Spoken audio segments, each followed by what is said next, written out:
물은 정말 중요합니다. 물은 생명과도 같습니다. 물이 없으면 사람도, 동물도, 식물도 살 수가 없습니다. 특히 사람은 몸의 70%가 물로 구성되어 있기 때문에 물은 생명과도 같습니다.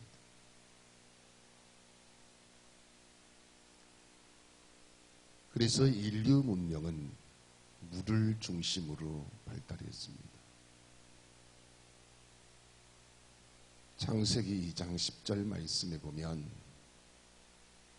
강이 에덴에서 흘러나와 동산을 적시고 거기서부터 갈라져 내 근원이 되었으니 라고 했습니다.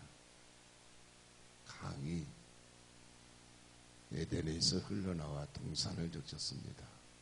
그리고 거기서부터 갈라져 네 근원이 되었는데, 첫째의 이름은 비송강, 둘째의 이름은 기용강, 셋째의 이름은 히데겔강, 넷째의 이름은 유브라데 강입니다. 세계적으로 보면 큰 도시는 모두 강을 끼고 발달했습니다. 미국의 워싱턴은 포토맥강, 러시아의 모스크바는 모스크바강, 중국의 베이징은 둥빈강, 영국의 런던은 템즈강, 한국의 서울은 한강, 북한의 평양은 대동강. 큰 도시는 모두 강을 끼고 발달했습니다. 큰 도시뿐만이 아니라 작은 도시도, 심지어 아주 작은 시골 마을도 물을 끼고 발달했습니다. 그래서 배산임수라는 말이 있어요. 뒤에 산이 있고 앞에 물이 있는 곳이 사람 살기에 가장 좋은 곳이라는 거예요. 그래서 도시든 또 시골 마을이든 대부분이 배산임수의 형태를 갖추고 있는 것을 볼 수가 있습니다. 그런데 시와는 산도 없고 강도 없습니다. 산 하나 있습니다. 옥구산.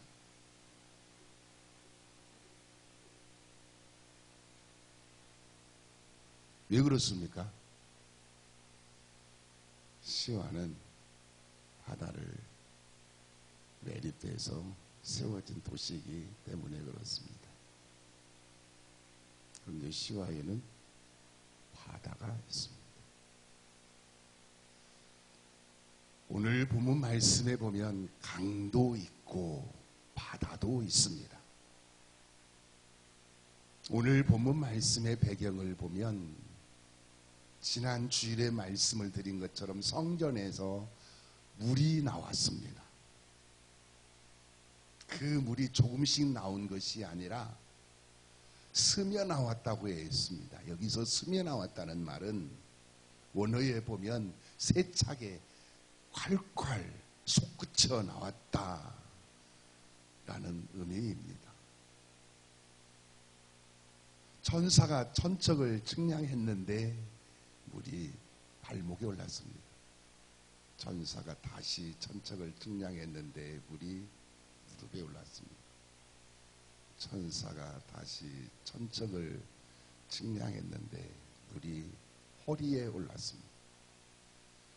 천사가 다시 천척을 측량했는데 헤엄할 강이 되었습니다. 그리고 나서 오늘 본문 말씀에 와서 보면 물이 강이 되어 흐르고 그 물이 바다에 이르게 되는 모습을 오늘 본문에서 볼 수가 있습니다. 먼저 오늘 본문에서 주목되는 말씀은 본문 6절에서 7절 말씀에 보면 그가 내게 이르시되 인자야 내가 그것을 보았느냐 하시고 나를 인도하여 강가로 돌아가게 하시기로 내가 돌아가니 강 좌우편에 나무가 심이 많더라 라고 했습니다. 성전에서 나온 물이 강을 이루었는데 강 좌우편에 나무가 심이 많았습니다. 왜 그렇습니까? 물이 나무가 자라고 번성하게 했기 때문입니다. 이스라엘은 광야가 많습니다. 이스라엘은 물이 적어요. 또 나무도 별로 없습니다. 이스라엘에 제일 많은 것이 돌, 바위가 가장 많습니다. 그런데 요단강 주변에는 나무가 많습니다. 땅도 비옥합니다. 왜 그렇습니까? 요단강 물이 나무가 자라고 번성하게 하기 때문입니다. 강물이 이르는 곳마다 나무가 자라고 번성하게 됩니다. 뿐만이 아니라 본문 12절 상반절 말씀에 보면 강 좌우 가에는 각종 먹을 과실 나무가 자라서 그 잎이 마르지 아니하며 열매가 끊이지 아니하고 달마다 서에 열매를 맺으리니 라고 했습니다. 강 좌우가에는 각종 먹을 과실나무가 자라고 있습니다. 그 잎이 마르지 않습니다. 열매가 끊이지 않습니다. 달마다 새 열매를 맺습니다. 한마디로 풍성한 과일을 맺게 된다라는 말씀입니다. 왜 그렇습니까? 강물이 이르는 곳마다 나무가 자라고 번성해서 풍성한 열매를 맺게 하기 때문입니다. 요한계시록 22장 1절에서 2절 말씀에 보면 또 그가 수정같이 맑은 생명수의 강을 내게 보이니 하나님과 및 어린 양의 보좌로부터 나와서 길 가운데로 흐르더라. 강 좌우에 생명나무가 있어 12가지 열매를 맺되 달마다 그 열매를 맺고 라고 했습니다. 천국에도 강이 있습니다.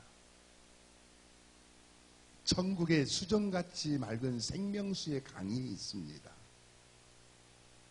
하나님과 및 어린 양의 보좌로부터 나와서 흐르고 있습니다. 천국에 있는 강 좌우에는 생명나무가 있어 12가지 열매를 맺습니다. 달마다 그 열매를 맺습니다. 천국에 가면 하나님의 보좌가 있고 새 예루살렘 성이 있고 본향집이 있는데 또 하나 천국에 있는 강과 그 강 주변만 봐도 천국이 얼마나 아름답고 풍성한 곳인가 하는 것을 알 수가 있습니다. 복 있는 사람은 장차 천국의 생명수 강가에서 안식과 풍성한 삶을 누리게 됩니다.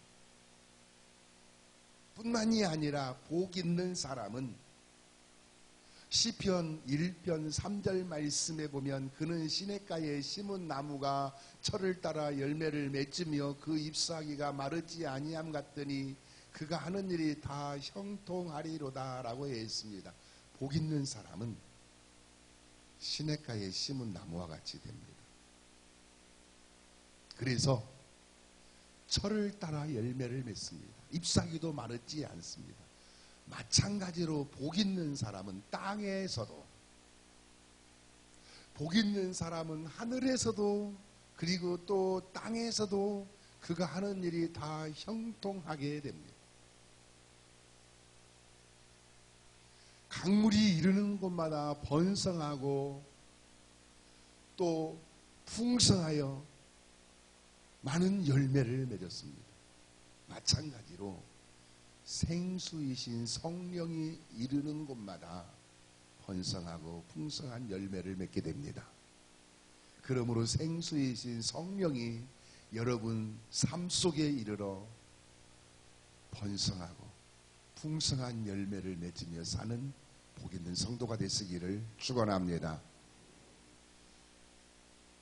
다음으로 오늘 본문에서 주목해보고자 하는 말씀은 본문 8절 말씀에 보면 그가 내게 이르시되 이 물이 동쪽으로 향하여 흘러 아라바로 내려가서 바다에 이르리니 이 흘러내리는 물로 그 바다의 물이 되살아나리라 라고 했습니다. 강물이 바다에 이른다고 했어요. 강물이 바다에 이르러서 그 바다의 물이 되살아난다 라고 했습니다. 본문 9절 말씀에 보면 이 강물이 이르는 곳마다 번성하는 모든 생물이 살고 또 고기가 심히 많으니 이 물이 흘러 들어감으로 바닷물이 되살아나겠고 이 강이 이르는 각처에 모든 것이 살 것이며 라고 했습니다. 이 강물이 이르는 곳마다 라고 했어요. 오늘 설교 제목이죠. 강물이 이르는 곳마다 번성하는 모든 생물이 삽니다. 고기가 심히 많아집니다. 바닷물이 되살아납니다. 각처의 모든 것이 살게 됩니다. 본문 10절 말씀에 보면 또 이 강가에 어부가 설 것이니 엔게디에서부터 에네글라임까지 그물 치는 곳이 될 것이라. 그 고기가 각기 종류를 따라 큰 바다에 고기같이 심히 많으려니와 라고 했습니다. 강가에 어부가 서서 그물을 친다고 했어요. 그 고기가 각기 종류를 따라 큰 바다의 고기같이 심히 많으리라고 했습니다. 저는 이 말씀을 보면서 이런 생각을 해보았습니다. 세계에 있는 모든 크고 작은 강에 고기가 몇 종류나 살까? 고기가 몇 마리나 살까? 하고 생각을 해보았습니다. 더 나아가서 바다에 오대양이라고 하죠. 이 바다에 고기가 몇 종류나 살까? 또 고기가 총 몇 마리나 살까?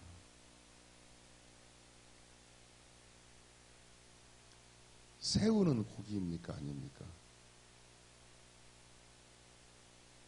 새우도 물속에 사니까 오리에 속하지 않나요?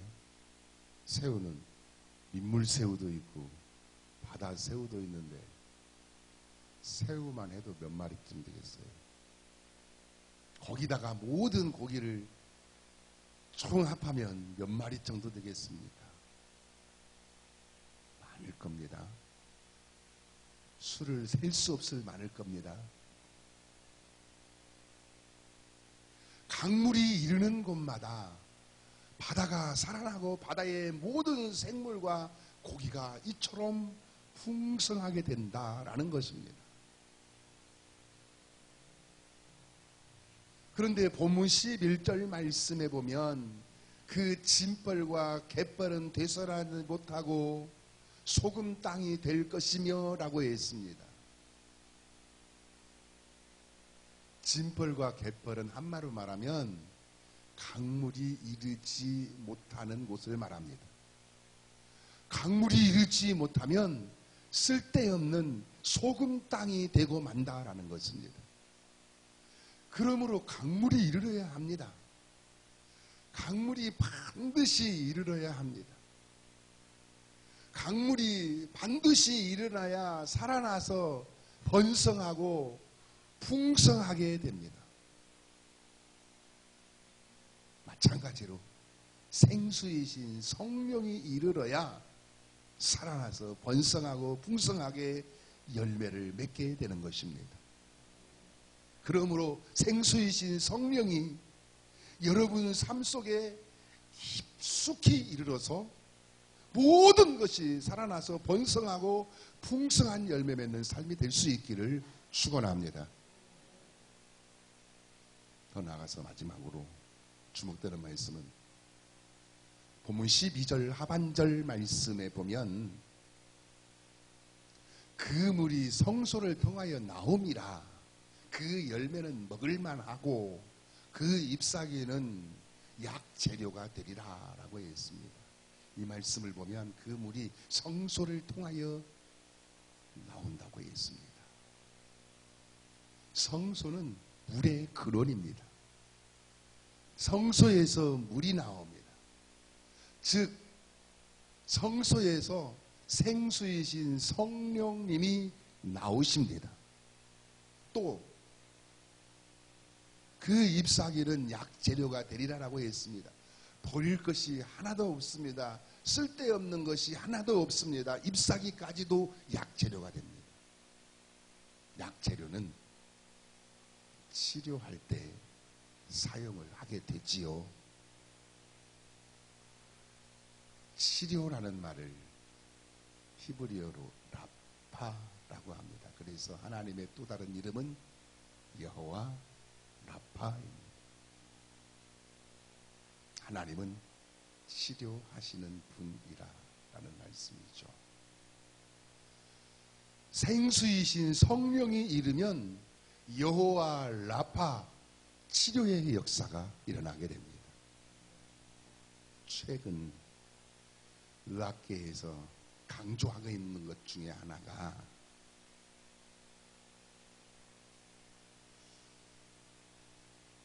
사람이 건강하게 사는 데 있어서 가장 중요한 것이 물이라는 것을 강조하고 있다는 것입니다. 좋은 물만 잘 마셔도 건강하게 살 수 있다라는 것이 최근 의학계의 주장이라고 합니다. 물은 사람의 몸에 좋은 각종 미네랄이 풍부하게 들어있어서 종합 비타민과 같다고 합니다. 그래서 생수에 보면 미네랄이라고 써 있지 않습니까? 우리 몸에 좋은 각종 미네랄이 이 물에 들어있어서 우리가 이해하기 쉽게 종합 비타민과 같다라는 거예요. 그래서 좋은 물만 잘 마셔도 웬만한 질병은 다 이겨내고 건강하게 살 수 있다라는 겁니다. 그래서 물의 중요성을 아는 사람들은 대부분이 아무 물이나 붓지 않고 좋은 물을 이렇게 골라서 먹으려고 노력하는 그런 모습들도 볼 수가 있습니다. 물이 중요합니다. 물이 꼭 필요합니다. 물이 정말 중요합니다. 그렇다면 세상에서 가장 좋은 물은 무엇이겠습니까? 세상에서 가장 좋은 물은 성전에서 나오는 물, 즉 생수이신 성령이십니다. 성령을 마셔야 우리의 영혼이 강건하고 우리의 육체가 강건한 삶을 살 수가 있습니다. 그래서 요한복음 4장 13절에서 14절 말씀에 보면 예수께서 대답하여 이르시되 이 물을 마시는 자마다 다시 목마르려니와 내가 주는 물을 마시는 자는 영원히 목마르지 아니하리니 내가 주는 물은 그 속에서 영생하도록 솟아나는 샘물이 되리라 라고 했습니다. 예수님이 주시는 물이 무엇입니까? 생수이신 성령이십니다. 아무리 시원한 우물물을 마시고 또 골짜기에 샘에서 터져나오는 시원한 냉수를 마신다 할지라도 마시고 나면 다시 목이 마릅니다. 그러나 예수님이 주시는 물, 생수이신 성령은 속에서 영생하도록 솟아나는 샘물이 됩니다. 요한복음 4장 37절에서 38절 말씀에 보면 예수께서 서서 외쳐 이르시되 누구든지 목마르거든 내게로 와서 마시라. 나를 믿는 자는 성경의 이름과 같이 그 배에서 생수의 강이 흘러나오리라 라고 했습니다. 누구든지 목마르거든 내게로, 예수님에게로 와서 마시라고 했어요. 나를 믿는 자, 예수님을 믿는 자는 성경의 이름과 같이 그 배에서 생수의 강이 흘러나오리라고 했어요. 그 배에서, 속에서, 저 깊은 곳에서, 내 영혼 깊은 곳에서 생수의 강이 흘러나온다고 했습니다. 오늘 본문 말씀에도 보면 강물이 이르는 곳마다 살아났습니다. 번성했습니다. 열매를 맺었습니다. 치료가 되었습니다. 그러므로 생수이신 성령이 여러분의 심령과 육체, 여러분의 가정과 삶에, 그리고 여러분의 신앙생활에 이르러 살아나서 번창하고 열매 맺고 치료되는 축복 속에서 사는 복 있는 성도가 되시기를 예수님의 이름으로 축원합니다. 기도하시겠습니다.